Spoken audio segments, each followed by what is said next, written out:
తాకట్లో ఉన్న మీ బంగారాన్ని విడిపించి ఆ రోజు ఆన్లైన్ రేటుకి కొంటాం. Sharma gold company.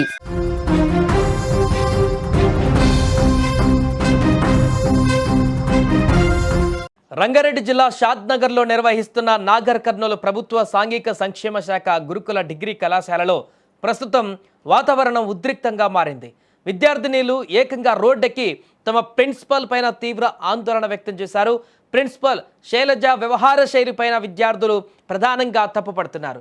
ఈ యొక్క ప్రిన్సిపల్ శైలజ గతంలో సూర్యాపేట గురుకుల కళాశాలలో కూడా అనేక అవినీతి అక్రమాలతో పాటు దౌర్జన్యాల ఆరోపణలు కూడా ఎదుర్కొన్నట్లుగా తెలుస్తుంది.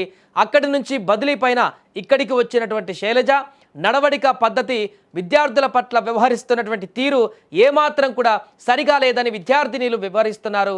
ఇక తాను ఒక దళిత బిడ్డగా గ్రూప్ 1 అధికారిగా చలామణి అవుతున్నప్పటికీ ఆమె వద్ద కనీసం మానవత్వం కూడా లేదని విద్యార్థినీలు ఆరోపించారు. తాము కూడా దళిత విద్యార్థులమేనని చెబుతూనే విద్యార్థులు ఎదుర్కొంటున్నటువంటి కష్టాలను వివరించారు. ముఖ్యంగా 500 మంది విద్యార్థినీలకు కేవలం 20 కేజీల మటన్ మాత్రమే ఇస్తున్నారని, అందులో కూడా కొంత మటన్ తానే ఉంచుకొని చాలని భోజనం పెడుతున్నారని కూడా విమర్శించారు. మెస్ సరుకులు కూడా ఎన్నో మూట కట్టి వాహనాలలో తరలిస్తున్నటువంటి ఆధారాలు తమ వద్ద ఉన్నాయని విద్యార్థినీలు పేర్కొనడం మరింత సంచలనంగా మారింది. ఇక ఫీజుల విషయంలో అక్రమంగా వ్యవహరిస్తున్నారని కూడా విద్యార్థినీలు తీవ్ర ఆరోపణలు చేశారు. అంతేకాదు వివాహం జరిగిన విద్యార్థులు ఎవరైనా ఉంటే వారు తమకు వచ్చిన కట్నంలో సగం తనకు ఇవ్వాలని ప్రిన్సిపల్ శైలజ టార్చర్ పెడుతున్నారని కూడా వారు పేర్కొన్నారు.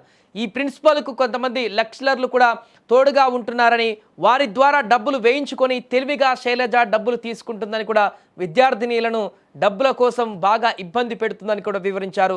ప్రిన్సిపల్ శైలజ వ్యవహార శైలిని తప్పుపడుతూ వందలాది మంది విద్యార్థులు షాద్నగర్ పట్టణానికి చేరుకొని పెద్ద ఎత్తున ధర్నా నిర్వహించడం రాష్ట్ర వ్యాప్తంగా ఒక్కసారిగా కలకలం రేపింది. దీంతో పోలీసులు కూడా అక్కడికి భారీగా చేరుకున్నారు. రాష్ట్ర వ్యాప్తంగా సంచలనం రేకెత్తించినటువంటి ఈ సంఘటన పైన అన్ని వర్గాలు కూడా ఆరా తీస్తున్నాయి.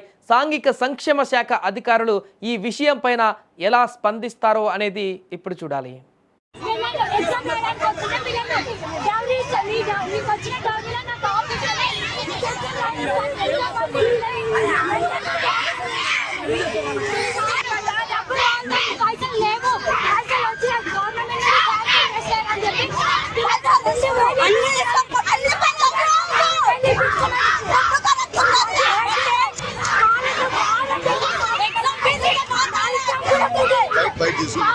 చికెన్ మటన్ ఫుడ్ కాలేదు. మాకు 28 కేజీలు పెట్టి 5 కేజీ పెట్టుకొని తింటాను.